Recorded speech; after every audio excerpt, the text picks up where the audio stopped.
Welcome to The Opportunity Gap, a podcast for families of kids of color who learn and think differently. We explore issues of privilege, race, and identity, and our goal is to help you advocate for your child. I'm Julian Saavedra. And I'm Marissa Wallace. Julian and I worked together for years as teachers in a public charter school in Philadelphia, where we saw opportunity gaps firsthand. And we're both parents of kids of color, so this is personal to us.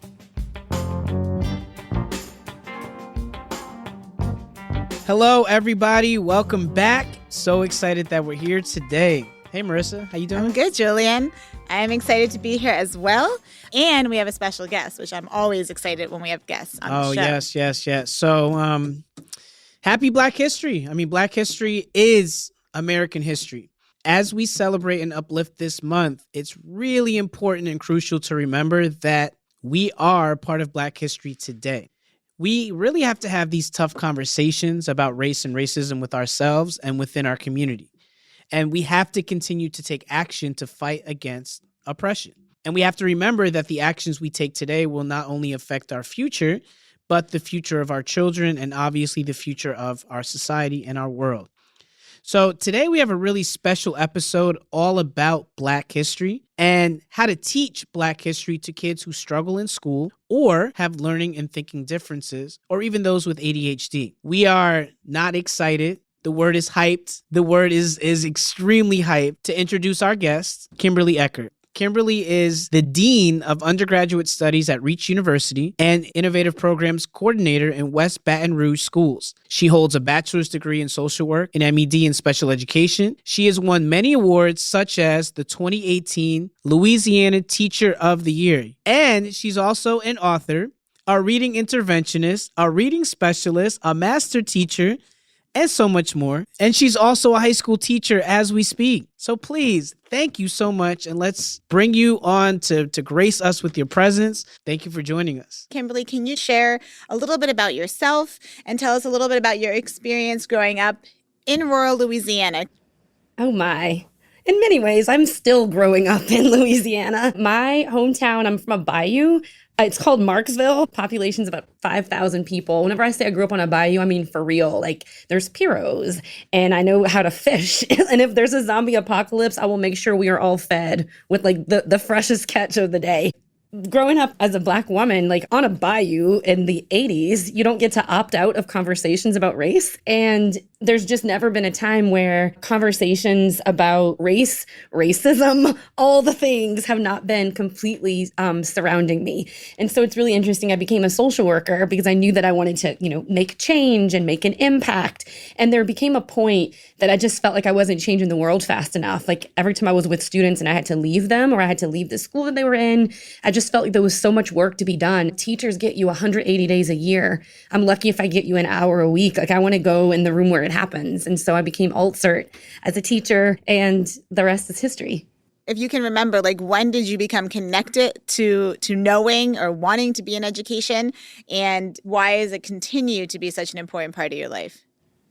Education is life. And I always go back to this quote. It's Mark Twain, and he said, "I've never let school interfere with my education."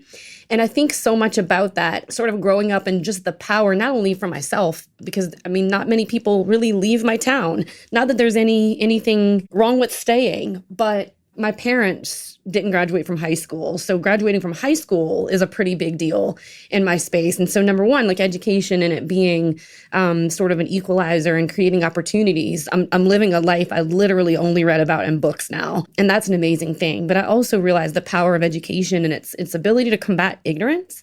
And I feel like ignorance, and I don't mean that in a derogatory way, but ignorance is in lack of knowledge. Ignorance leads to lack of empathy. And I don't think that we as people bother to solve problems we don't care about, and we don't care about problems we don't know about. And I think that education is the only way to help sort of illuminate not only problems, but solutions and ways to make them better.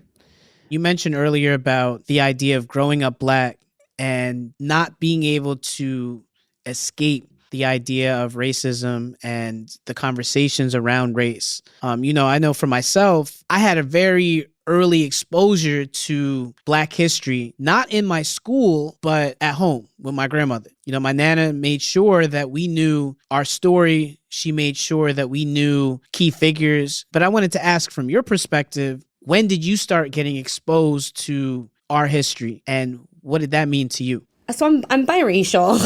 I'm biracial Black. My mom's white, my dad's Black. And I think that for me, baptism into life, because literally my mother's family, they were slave owners. My dad's family were slaves. And it's very interesting when that's such common knowledge. So a lot of my early history was not tainted by like glory or excellence. It was really tainted and affected by cruelty and by like kind of a denial of like humanity by the white family in my life. And it wasn't until later that I started to really understand that that's one piece, but the history that I have, even within my own family, is beautiful. And I think that that's an important legacy to make sure that I expose students to as well, because I do live in the South. And because so much of the legacy of African Americans or Black people is rooted and so entrenched in slavery and in civil rights. And we're still underneath that dark shadow of Jim Crow and how heavily history weighs on our present. How do you go about bringing that up in the classroom? How do you go about bringing that up for your own students? For me, and this is like day one, no matter what class I walk into, whether it's, first hour, it's seventh hour, no matter which school it is or what the demographic looks like, making life authentic for students is front and center, because sometimes school is the least realistic place our kids go. And so I think that helping students, number one, understand that there is this huge world that has a huge history. And the point that you actually made whenever we opened, we're all a part of it. And it just becomes a matter of what matters to you. What do you care about? What are you interested in? And then let's find where that's been done before. Let's find ways where that's been done by somebody that looks like you, by somebody that looks different than you, where we're not sort of tokenizing or othering people and their contributions and their history and their story and their truth, but bringing them into a much larger perspective and a much larger, more universal truth. So if individuals are not blessed and fortunate to have someone like you in their corner, how do you feel that outside of those four walls, when we're talking about families or parents, what is their responsibility, and how important is it for them to also talk about race and racism with their children at home? So I'm a teacher, but I'm also a citizen, right? Like a tax-paying American citizen. And I'm also a mother. I'm a friend. I'm an ally. I'm an activist. So I'm so many different things, right? My child, she too is biracial, and she presents white, okay? And I'm obviously a lot darker than my child. And within my own community, my child's 6 years old. I cannot tell you the conversations that we have to have at the dinner table about race. For example, there's this boy in her class that's been ridiculing her and telling her that she's adopted because her mom's Black. And then there's a girl in her class who told her that Black people and white people shouldn't be together and can't be boyfriend, girlfriend.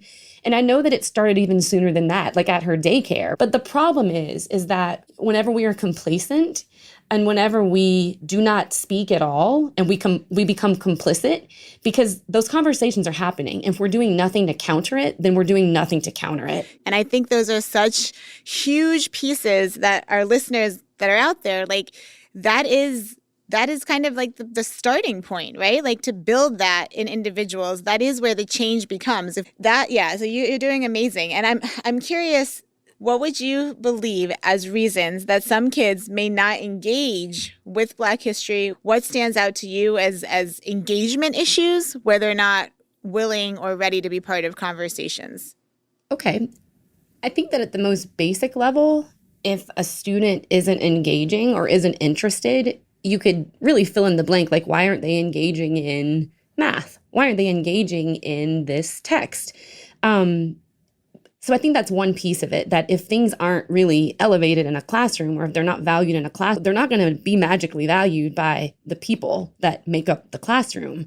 And I think another space, again, like within a community, if things just don't seem to matter that much, you're not going to care. And it goes back to the things that I said at the beginning, like, an education should help us to understand, like to be aware, to notice, to listen, because we just don't bother. We just cannot be bothered whenever we just don't care about the thing. And so, what is the role of education, if not to make more visible the things that we really want to matter in our society and to our humanity.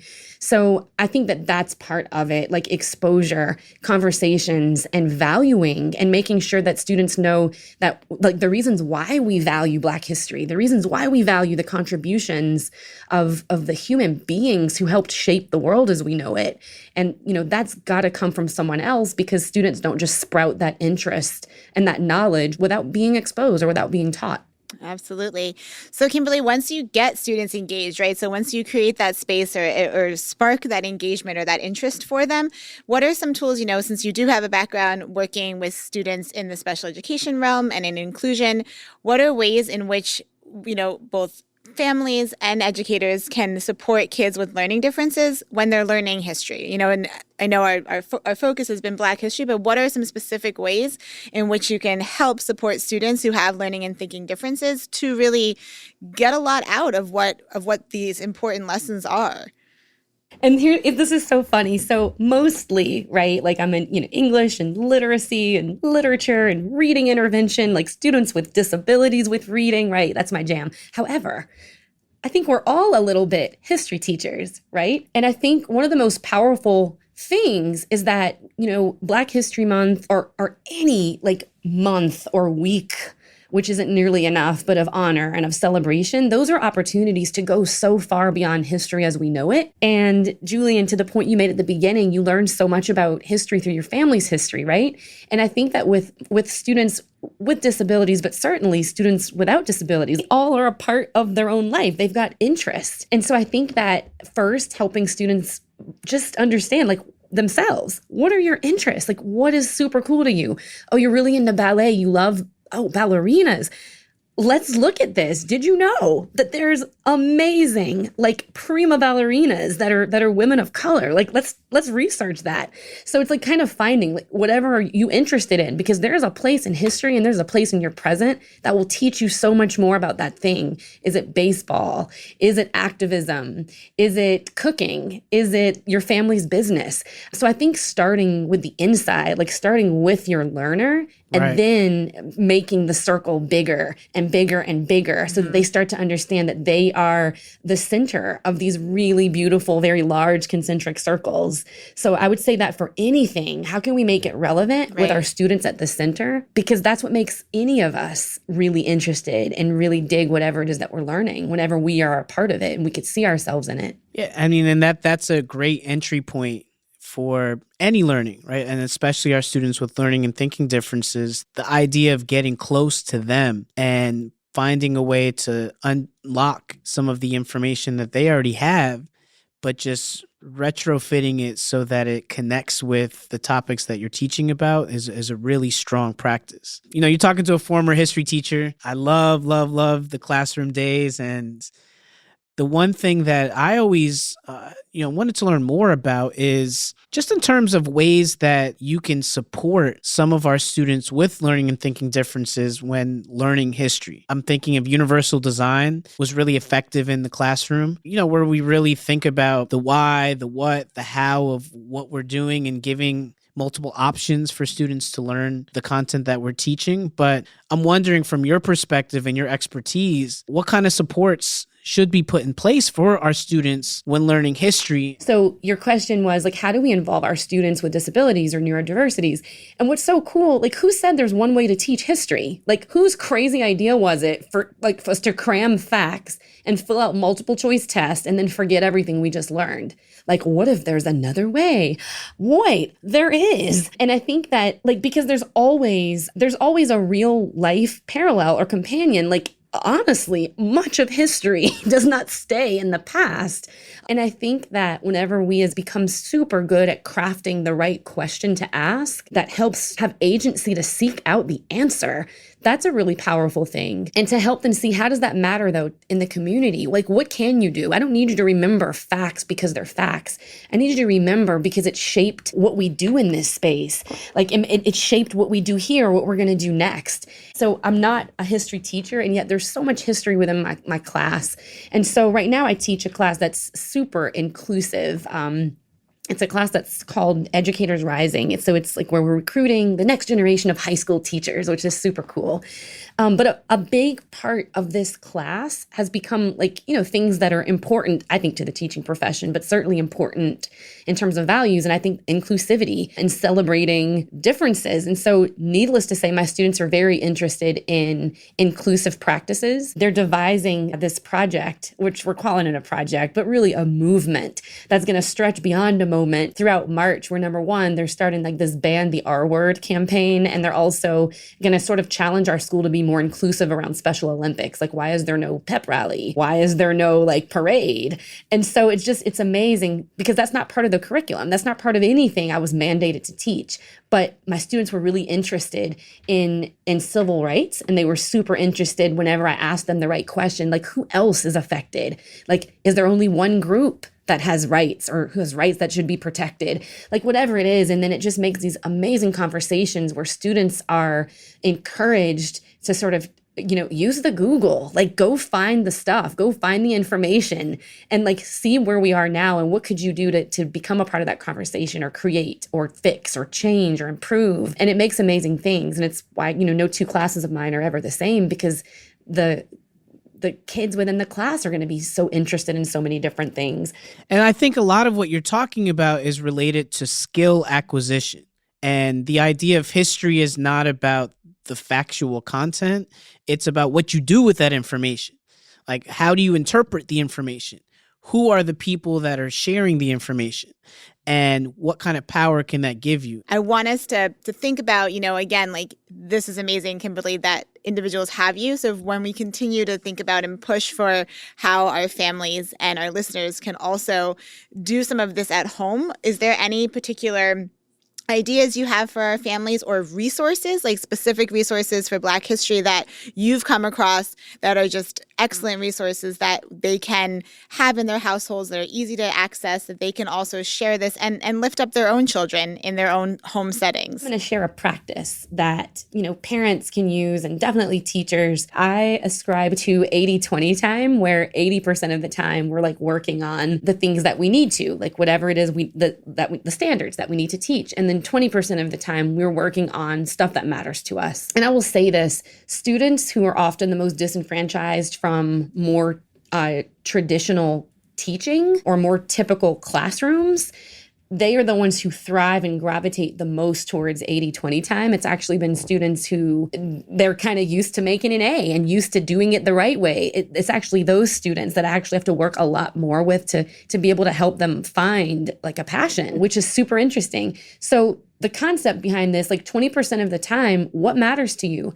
But I will say this, that's harder than it sounds, because oftentimes the experience of school has sort of suppressed curiosity and it's suppressed passion in many ways. And I'm sad to say that, but I know it's true, and I've seen it year after year, that I do have to spend a lot of time helping kids stoke and reignite that passion that they somehow lost along the way. So sometimes that's questioning, wouldn't it be cool if you learned, giving question stems, what do you want to learn? Wouldn't it be cool if you could? And then having them kind of fill out in the blank, because sometimes our kids have been sort of pushed down so long they forgot how to dream, they forgot how to question, they forgot how to think. And that is a really tragic thing. So I just want to tell people that if you embark on sort of an 80-20 time or a genius hour or a passion project, it goes by many different names, be prepared, because you might think everybody would be so excited. 20% of the time we can do whatever we want. But more often I've found that I have to help them re-meet their former selves, the self that had curiosity and spunk before we sort of smushed it out. We spend so much time praising kids who think outside the box, but it's a lot of times our classrooms that shove down the lid. Yeah. And that 80-20 is something I think can be translated to parents and guardians using that in their homes, right? I think that's absolutely ways in which that it can be a tool just to elevate and develop their children and to have those conversations. And because our kids are always watching. I remember I was watching a documentary on Netflix, or one of the many streaming devices that we have, and I didn't even recognize or realize that my son was paying attention until a few days later, where he's like, "Mommy, can you," because he's got this amazing hair. He was like, I would really like my hair to look like that. And he didn't know the names. He doesn't know the specifics. He's like, but that gentleman who fought really hard for us people like me and daddy to not be slaves. And I was like, what? And at first I'm like, what is he talking? Like, I'm like thinking to myself, I'm like, what conversation? You know, where is this coming from? And then I had remembered, I'm like, oh, you're talking about Frederick Douglass. And I'm like, oh my gosh, like, let's do it. And I mean, I did my darndest. Stop as, it. you know, I mean, I will own my whiteness in this moment. I did my darndest to make his hair look as cool as it could, just because he wanted to embody someone who he had heard that I didn't even know he heard. But then it turned into this beautiful conversation that we could have, where then I explained to him who Frederick Douglass was. I pulled up pictures. That was like a starting point where then it filtered into, you know, him wanting to go to preschool. At that time, he was still in preschool.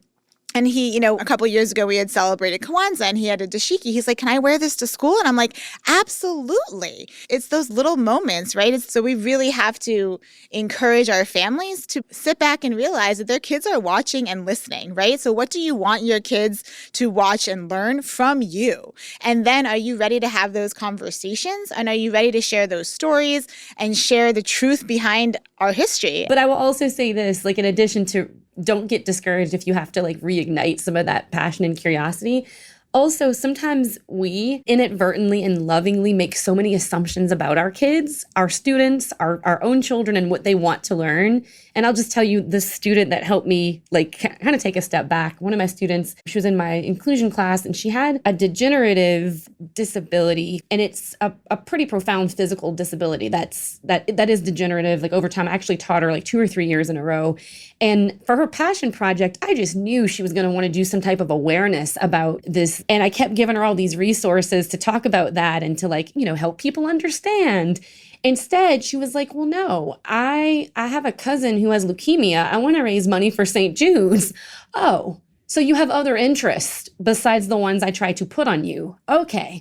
So as a teacher, I'm certainly always learning. And that is something too, like the humility of letting kids drive and letting them tell us what their interests are. And this, just so you know, this girl, this goddess girl, raised like $3,000 for St. Jude's. So that's the other thing. Like sometimes we don't need to really lead or guide by what matters to us or what we think matters to our kids. Like we can also just kind of take a step back and let them drive and listen to why they got to where they are. Absolutely. Agreed. I was just thinking about how Marissa was talking about what she does with Lincoln, bringing up Frederick Douglass. And I thought about my own children and how not even during just Black History Month, but throughout the year, we sit at the dinner table and we always read a couple of chapters of a book during dinner. Right. So, you know, we go around the table and we share like what's our fun thing for the day. And then what are we grateful for?